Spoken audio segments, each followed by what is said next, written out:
በስመ አብ ወወልድ ወመንፈስ ቅዱስ አሐዱ አምላክ አሜን።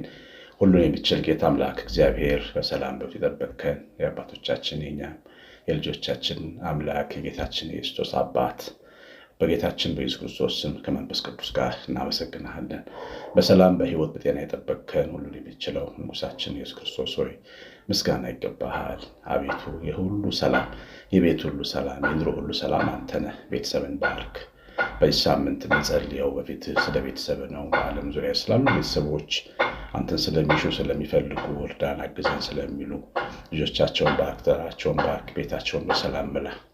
አቤቱ ሆይ የሚጎላቸውን አንተ በበረከት ሞላ። አምላካቸው እንደሆንክ ብርሃን በቤታቸው እየበራ ለሰዎች ሁሉ እንዲታይ ምሳሌ አድርገህ ባርካቸው። በጌታችን በኢየሱስ ክርስቶስ ስም በእርሱ ያለ ክብር ለአብ ለመንፈስ ቅዱስ ይገባል፣ ዛሬም ዘወትርም ለዘላለም አሜን። ተወዳጆች እግዚአብሔር ልጆች ሁላችሁ እንደምን ቆያችሁ? ሁሉን የሚችል አምላክ ጌታ መድኃኒታችን ኢየሱስ ክርስቶስ የተወደደ እግዚአብሔር ልጆች እንግዲህ ዛሬ በመንፈስ ቅዱስ የምንማረው እግዚአብሔር በጎ ፈቃድ የምንማረው እንደ ሕፃናት ሁኑ የሚል ትምህርት ነው። ርዕሱም ላይ ታችሁታል። ለእኛ ለትልቅ ሰዎች ምራቃችንን ዋጥ ላደረግን ሰዎች የሚገባ ርዕስ አይመስልም። ግን በመጽሐፍ ቅዱስ ስታነቡ ምራቃቸውን ዋጥ ያደረጉ ሰከን ያሉ ቤታቸውን ኑሯቸውን የተዉ ጌታችንን ዓላማ ሕይወት አድርገው የተከተሉ ደቀ መዛሙርት በአንድ ወቅት ሕፃናትን ይዘው ወላጆች ቤተሰቦች ወደ ጌታ አምጥተው እንደነበረና ሕፃናቱ ወደ ጌታ ሲቀርቡ ተው አታጋፉት ብለው እንደከለከሏቸው ተጽፎ ይታያል። ሉቃስ ወንጌል ምዕራፍ 18:15 እንዲላል እንዲዳስሳቸው ሕፃናትን ደግሞ ወደ እርሱ አመጡ።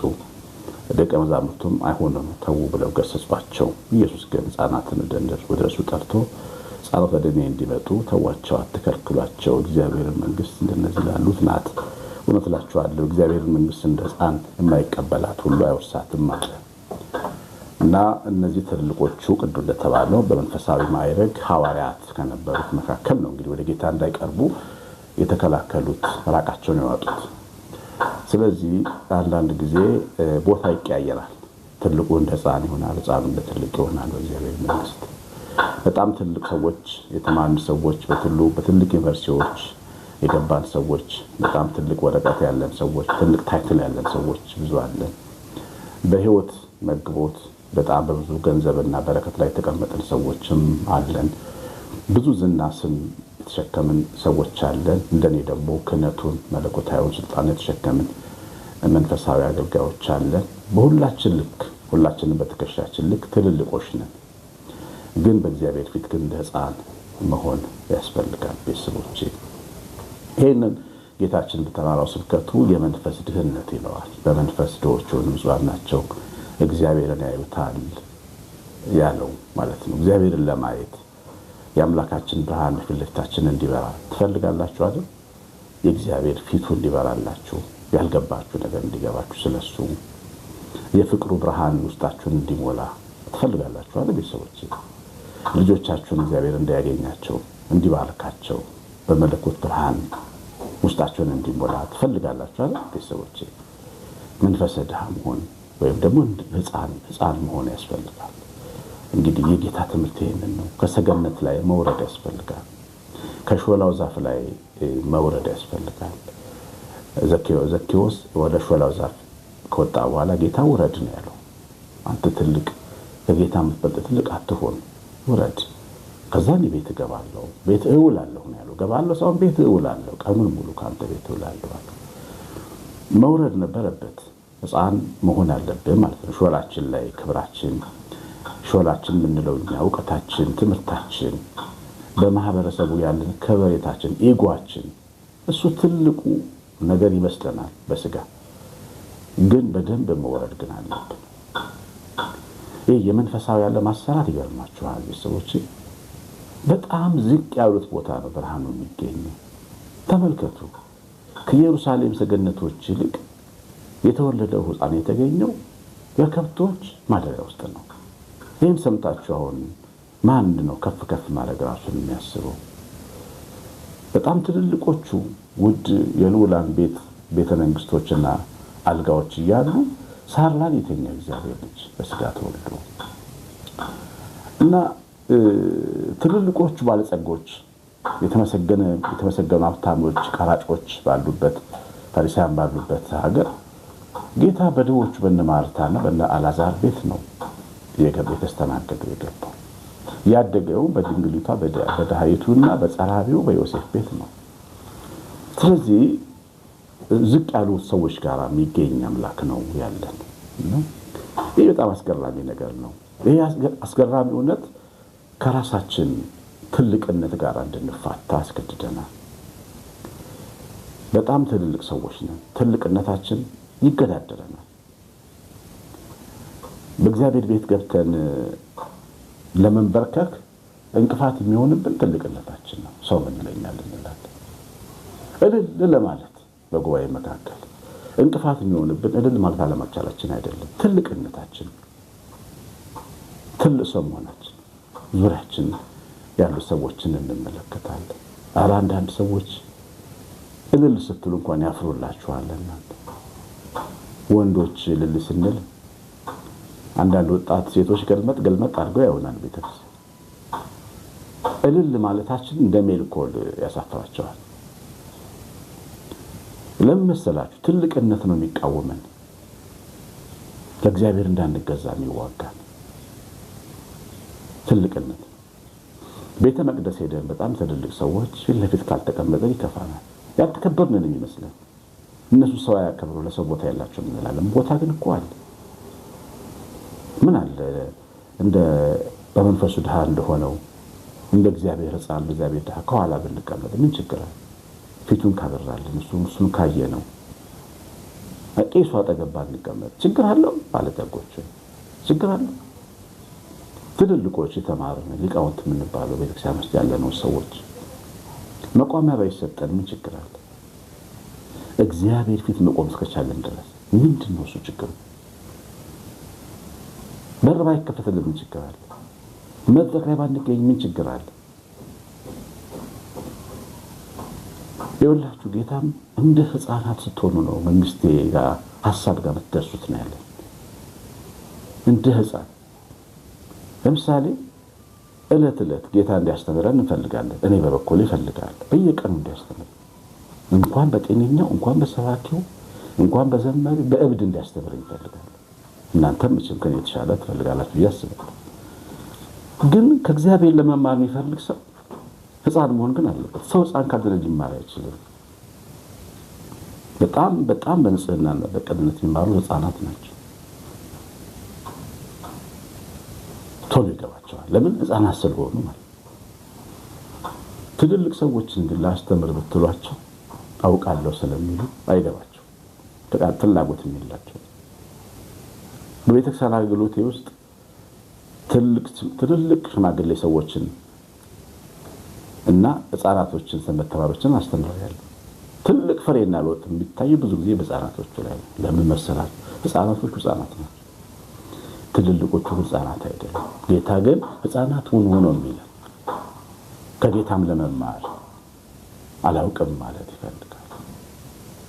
የያዝነውን መልቀቅ አለብን። ለምሳሌ ማህበራዊ ወግ አለኛ የያዝነው። ወንጌል ደግሞ የራሱ ትምህርት አለው። ወንጌሉ ወደ ህይወታችን ሲመጣ ማህበራዊ ወጋችንን ያፋታናል፣ አንቀበለውም። ስለዚህ ማህበራዊ ወጉን እንይዝና ወንጌሉን እንተዋለን። ዝም ብለን ሰምተን እናልፈዋለን። አብዛኞቹ ኦርቶዶክሳውያን ችግራችን ያ ነው።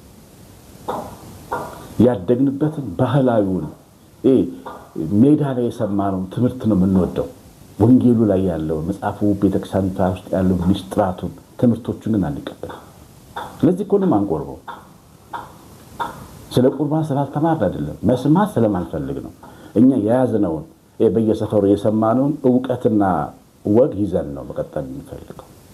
ሕፃን መሆን ያስቸግረናል፣ ትልቅ መሆን ይገዳደረናል፣ ትልቅነት ያሸንፈናል። እሱ ግን መፍረስ አለበት። በወንጌል ደማሜት መበታተን አለበት። ተራራው ሜዳ መሆን አለበት። የዮሐንስ መጥምቅ አገልግሎት ይሄን መስራት ነበር።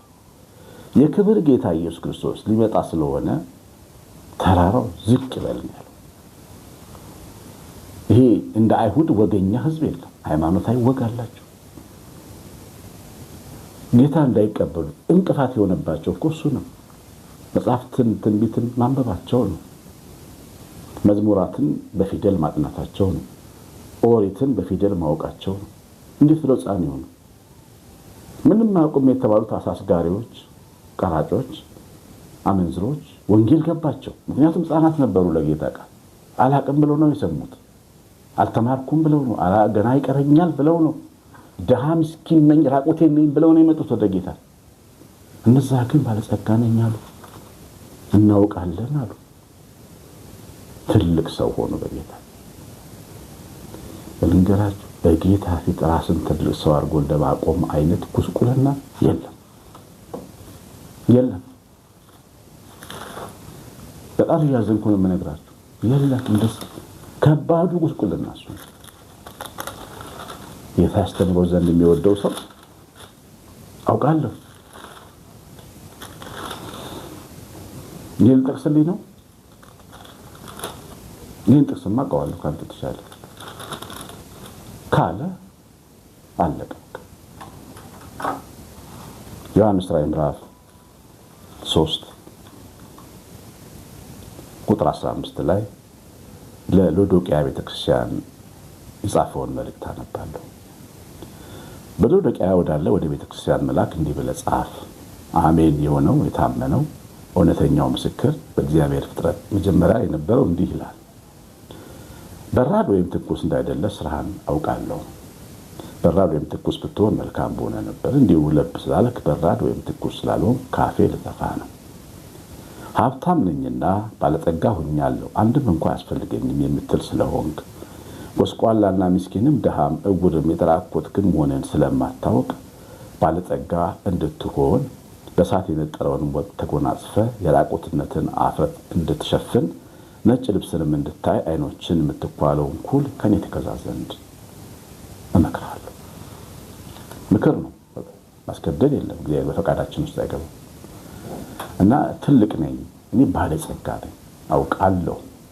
በአብነት ትምህርት ቤት፣ በመጽሐፍ ትምህርት ቤት፣ በድጓ ትምህርት ቤት፣ በቅኔ ትምህርት ቤት ካልክ ወንጌል ሰንበት ተማሪ ሲያስተምር ወንጌል የሰንበት ትምህርት ቤት ተማሪ ሰባኪ ሲያስተምር ከናከው ጎስቋላ ነው የሚለው ራቁትህን ነው የሚለው እግዚአብሔር ቃል። ወይ መንፈሳዊ ነገር አልገባቸውም የአብነት ተማሪዎች አያውቁም ብለህ ሰንበት ተማሪው ከታበክ አንተ ራቁትህን ነው። ሀብታም ነኝ እኔ ገንዘብ አለኝ ሰው ሁሉ ይሰማኛል። ለምንድን ነው የምሰማው? ሁሉ ነገር አለ ያስታውቃል። እግዚአብሔር ባርኮኛል፣ ሌላ ነገር አልፈልግም የምትለው ባለጸጋ ሰው ከሆንክ ራቁትህን ነህ፣ አይነ ስውር ነህ። ዓለም ላይ ያለው ከበባ እጀባ፣ ቤተሰብ አካባቢ ዘመድ አካባቢ ያለን እጀባ ወንጌል እንዳንረዳ እንቅፋታችን ከሆነ ምናችን ነው እሱ? ሕፃን መሆን ያስፈልጋል። እንደ ሕፃናት መሆን ያስፈልጋል። እግዚአብሔር እንዲያሳድገን ከፈለግን እንደ ሕፃን ነው የሚያድገው። ትልቅ ሰው አያድግም። ትልቅ ሰው ይሸመግላል እንጂ አያድግም። ማደግ ትፈልጋላችሁ በፊቱ ቤተሰቦች? እንደዚህ እንደ ሊባኖስ ዝግባ በየዓመቱ ፍሬውን እንደሚያፈራ ዛፍ፣ ቅጠሉን እንደማይጠወልግ ዛፍ፣ ወንዝ ዳር እንደተተከለ ዛፍ መሆን ትፈልጋላችሁ ቤተሰቦች? ሕፃን ነው የሚያድገው። ይሄን ነው። ትልቅ ሰው አያድግም። በእግዚአብሔር ፊት፣ በታቦቱ ፊት፣ በአውደ ምሕረቱ ፊት፣ በመንፈሳዊ አባት ፊት፣ በወንጌሉ ፊት ትልቅ ነኝ ብለህ የምታስበው ሆይ ውረድ ከሾላ እኔንም ጨምሮ ማለት ነው።